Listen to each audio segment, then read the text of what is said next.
गुर्दों का कैंसर, अगर हमने लीवर के ऊपर भी बात की थी और भी हमने कैंसर के ऊपर बात की थी, ये जो गुर्दों का कैंसर है, अगर ये खुदा ना खास्ता किसी को होता है तो उसको क्या अलामात, क्या सिम्टम्स उसको होंगे? बेहतर, गुर्दों के जो कैंसर होते हैं बाज़ औक़ात वो इंसिडेंटल फाइंडिंग होती है।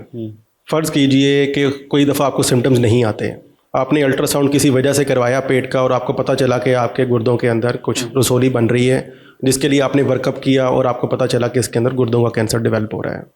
जिनमें सिम्टम्स आ रहे होते हैं वो सिम्टम्स होते हैं कि जहाँ गुर्दे हमारे मौजूद हैं, दाईं तरफ या बाईं तरफ, उस जगह हमें दर्द महसूस होती है, बोझ महसूस होता है, हमारे पेशाब के अंदर खून आना शुरू हो जाता है, हमें पेशाब में बाज़ों का जलन महसूस होना शुरू हो जाती है।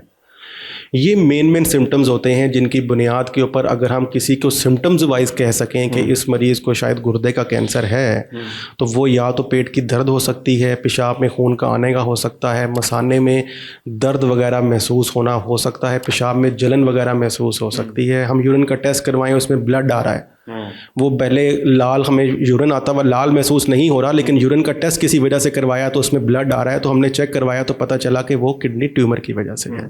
तो ये मेन अलामात हैं जो किडनी ट्यूमर की वजह से हो सकती हैं। अब ये जो गुर्दे का कैंसर है, मैं इसको गुर्दे का कैंसर इसलिए बोल रहा हूँ आम लोगों के, बिल्कुल ठीक है। ये इसका कौन लोग इसका जो है वो टारगेट बन सकते हैं, किन लोगों को ये रिस्क हो सकता है जिनको ये गुर्दे का कैंसर हो सकता है? बिल्कुल, इसमें कुछ जेनेटिक डिजीज़ होती हैं, कुछ लोगों को ऐसी गुर्दों की बीमारियां होती हैं कि जो आगे कैंसर की तशखीस में बन सकती हैं, कैंसर में बन सकती हैं। ऐसे लोग के जो बहुत ज़्यादा दर्द की दवाइयाँ यूज़ कर रहे हैं और वो गुर्दों को अफेक्ट कर रहे हैं, वो आगे जाके कैंसर की वजह बन सकती है।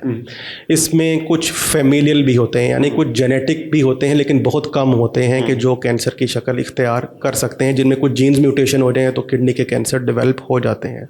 Again smoking, alcoholism, infections, repeated infections हो रहे हों किसी भी जगह, आप गुर्दे पे कह लें बार बार इन्फेक्शन हो रहा है, वो स्टोन्स की वजह से बार बार इन्फ्लेमेशन हो रही है, गुर्दे की पथरी, तो वो गुर्दे की पथरी अगर वो इन्फ्लेमेशन कर रही है जिगर के गुर्दे के ऊपर, तो वो गुर्दे में जो बार बार इन्फेक्शन और इन्फ्लेमेशन हो रही है वो आगे जाके कैंसर की शक्ल इख्तियार कर सकती है। गुर्दे की पथरी को अगर ना निकलवाएं तो वो कैंसर बन सकती है, बहुत रेयरली, लेकिन अगर वो ऑब्स्ट्रक्टिव सिम्टम्स कर रही है, वो गुर्दे में हमारे इन्फेक्शन का बायस बन रही है, जो हमारे इन्फेक्शन बार बार हो रहे हैं, और हमारे ये याद रखिएगा बॉडी में कहीं भी अगर बार बार इन्फेक्शन हो रहा है और वहाँ पे इन्फ्लेमेशन डेवलप हो रही है तो वो ट्यूमर की शक्ल इख्तियार कर सकता है। ठीक है, तो ये एक वजह बन सकती है जी। ठीक है, अब ये मतलब मेरा क्वेश्चन अभी इसमें थोड़ा सा चेंज है। एवरीबॉडी वांट्स कि उसको गुर्दे का कैंसर ना हो, कोई इसका कोई है कुछ ऐसा कि अच्छा इसकी कोई स्क्रीनिंग नहीं है? आप कहेंगे कि मैं ये कोई स्क्रीनिंग पर्पजेस के लिए यूज़ कर लूँ, मुझे पता चल जाए गुर्दे का कैंसर है कि नहीं है, तो ये नहीं, ये कोई ऐसी स्क्रीनिंग मेजर्स गुर्दे के कैंसर के लिए नहीं है। लेकिन हाँ, जिन चीज़ों से हम बचा जा सकता है, जो मॉडिफाइबल रिस्क फैक्टर्स हैं, हम स्मोकिंग ना करें, हम अल्कोहल ना यूज़ करें, हम दर्द की दवाइयाँ बहुत ज़्यादा यूज़ ना करें, हम अपने आप को मतलब है कि रेगुलर फॉलोअप वर्कअप, बाहर की दुनिया में हर कोई अपना रेगुलर वर्कअप करवाता है, अपने टेस्ट करवाता है, अपने अल्ट्रासाउंड्स अगर कोई सिम्टम्स डेवलप हो तो अर्ली अल्ट्रासाउंड्स करवा लेता है।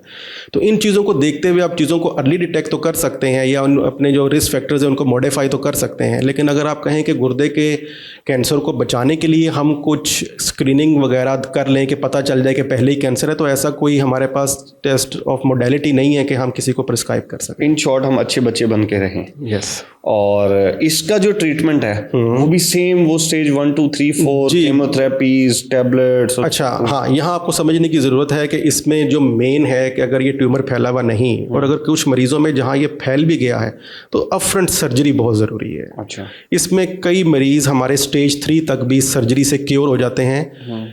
हमारे किडनी ट्यूमर सर्जरी हो जाए, हाँ, मतलब आपको पता चले कि अगर पेशेंट हमारा सर्जिकली कैंडिडेट है ना, उसे सर्जरी हो सकती है तो उसकी अपफ्रंट सर्जरी हो जानी चाहिए और वो सर्जरी करके उस साइड का हमें गुर्दा निकाल देना चाहिए ताकि हम उससे अपनी क्योर को पॉसिबल कर सकें। स्टेज 3 तक भी हम ट्यूमर को निकलवा देते हैं जी सर्जरी करके, अपफ्रंट सर्जरी करके। जहाँ रही बात कि क्या इसमें कीमोथेरेपी का रोल है, तो इसमें कीमोथेरेपी का रोल ना होने के बराबर है। जैसे जिगर कैंसर के अंदर कीमोथेरेपी का रोल ना होने के बराबर है, इसी तरह किडनी में भी जिगर कैंसर की ट्रीटमेंट में कीमोथेरेपी का रोल ना होने के बराबर है। उससे अगर आप निकाल देंगे और हम समझते हैं कि उसकी बायोप्सी के अंदर कोई हाई रिस्क फैक्टर्स नहीं है तो हम उसे कोई भी ट्रीटमेंट एडवाइस नहीं करते। लेकिन अगर स्टेज 3 के हमें लगे कोई हाई रिस्क फैक्टर्स हैं तो ऐसे मरीज को इम्यूनोथेरेपीज दी जाती हैं फॉर 1 ईयर, ताकि आने वाले रिस्क को कम किया जा सके। जहां रही स्टेज 4 डिजीज, तो स्टेज 4 के अंदर इसके किडनी के भी अंदर कोई कीमोथेरेपीज अनलेस एक स्पेशल टाइप ऑफ अगर उसकी बायोप्सी में हिस्टोपैथोलॉजी ना आ जाए, अदरवाइज हम मरीज को गोलियों पे देते हैं या इम्यूनोथेरेपीज देते हैं। वो गोलियां टारगेटेड थेरेपीज होती हैं जो डिफरेंट नेम से आती हैं, जैसे उसको हम पज़ापनिब कह सकते हैं, लेनवैटनिब के नाम से आती है। इम्यूनोथेरेपीज़ हैं, पेम्ब्रेलुज़ुमैब है, निवेलुमैब है, अटिज़ुलिज़ुमैब है। ये इम्यूनोथेरेपीज़ आगे दी जाती हैं ताकि मरीज़ के रिस्क को और उसकी स्टेज को मद्देनज़र रखते हुए। ठीक हो गया, thank you so much doctor साहब।